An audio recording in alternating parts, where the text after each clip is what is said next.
Hello there, M.Strange here. Now, this is continuing on from my last tutorial, so if you haven't watched that one, you should probably go back and watch it and download the boxman file and the Cactus Dam plugin. So, this is what it looks like when you open up the file. I had to put these words in here because, yeah, this dude has to represent. Oh my god. And if you want to get rid of this, if you're like, what is this? How do I get rid of it? Because I can't see it in the object manager. Just go over here and it's this words file. See, I have it invisible. So just go like that. Or you can go like this and then delete it and it'll be gone forever from your life, just like me. So I know what everyone's going to be interested in is, because this guy is fine. You can use them to animate and practice animation and save animation clips and share them with people and stuff like that. But you're probably going to want to use your own segmented parts, like if you're making a robot or something like that, because since the IK is already set up. So I'm going to show you how to do that, and it's super easy. So I'm going to paste some parts in here that I just made together really quickly. And what's going to happen probably is your parts aren't going to be the same scale as mine that are in here, but that is not a problem. So all you have to do is ignore these controls. You don't want to mess with those. Is go into the body poly section. Let's close this, which is this stuff. So all you have to do is find the part that you want to replace. So if you want to replace the head, find my head, take your head and put it in here, and then all you have to do is grab this constraint tag. You won't be able to edit this bone, but you shouldn't anyway. You can't edit any of this stuff until you buy it, but it works fine in demo mode. So all you want to do is grab the tag from the object, the same object that you want to copy, and then just drag and drop it onto yours. And then you'll see that the head snapped over there, right? So then I'm going to hide this one. And then all you have to do is, because if you remember, I left the scale off. So then you can just go scale it down to whatever size you want, and then like we did in the other video, if you try to move it into place, it's not going to work, like nothing will happen. So you have to go turn the constraint off and then get the axis tool, then probably move the axis down. So what you're doing is that you're moving the head to where you think its pivot point is. So that's where that would be. Oops, I turned the neck off, not the head. So now we have that head there, and if you're skeptical, like, yeah, that didn't do anything, it's not really going to follow the rig, so then we'll go show you. So now it's part of it, right? So then, just like you guessed, all you have to do is go get your other parts. So this is a neck of some type, I don't know. Drag it in there, grab the constraint tag for the thing that you want to replace, put on the object, scale it to the size that you want, like that, and like this or something. Actually, I'm just going to leave that one like that, and then go ahead and delete or make the other one invisible. Actually, this one will move up a little bit. So again, go to the constraint, turn it off, go to the axis tool, move it down probably. Oops, not quite. You have to be kind of psychic like this, you just guess, and then turn it back on, and then it's working. So, and you can use anything. All you have to do is scale it and rotate it using the axis tool. So let's just say we want this star thing for an arm.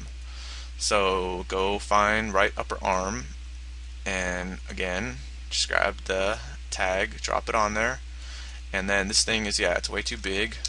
So then all we have to do is scale it like that. And actually you can just use mine as a guide. So you see the rotation's a little bit off too. So then go into the axis tool, and you can rotate it without turning off the tag, and then just rotate it into place. Oops. Let's adjust this some more. So you're just going to do these little adjustments, but oops. But this stuff is pretty easy, I think. So when you want to scale it, you're in the regular model tool mode if you want to scale it. If you want to rotate it, you have to go into the axis tool. So then let's go turn off that left arm. What did I do? Okay. So now we have that replaced part. And if you're skeptical, you can see that it does work now. So that's your robot part, and you know the IK is already set up for you. Um, so again, I mean, you got this already, right? But I just made these parts. So let's say we want to replace the chest with this thing. Same thing, just drag and drop. Now that is there, but we need to rotate it like that, and probably, oops, like this. Remember, hold shift if you want to constrain it to like exact things. And I need to move it like position, so then turn that off. I'm gonna guess it's like up there. Yep, a little more like that, and then maybe rotate it again. Remember, when I'm rotating it and changing the position, I'm in the axis tool like that.